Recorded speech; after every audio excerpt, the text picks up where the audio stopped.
Hello friends, আজ বানাচ্ছি chicken biryani. তুমি বাড়িতে বিরিয়ানি মশলা বানাই।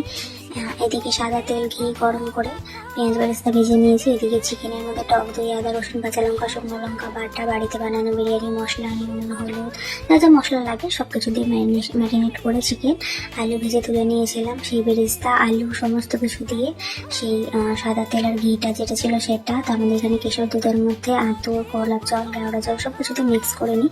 এদিকে হাঁড়িতে গোটা গরম মশলা দিয়ে ঘি দিয়ে নুন দিয়ে জল গরম করে চাল সেদ্ধ করে নিয়েছি। তার মধ্যে ওই জলটা একটুখানি চিকেনের মধ্যে দিয়েছি। তার মধ্যে 20% যখন চালটা সেদ্ধ হয়ে গেছে তখন ফার্স্ট লেয়ারিং করেছি। এদিকে দেখো বিরিয়ানির সাথে চিকেন কষা বানানোর জন্য চিকেন কষা অলমোস্ট রেডি হচ্ছে এদিকে। তারপরে 70% যখন বানাতে হয়েছে সেকেন্ড লেয়ারিং করেছি। দেন আমার লেয়ারিং ডান, এখানে বসিয়ে দিয়েছি 30 মিনিটের জন্য। তারপরে এদিকে চিকেন কষাও ডান। তো thank you for watching my video. সবাই ভালো থাকুন, সুস্থ থাকবেন, বাই।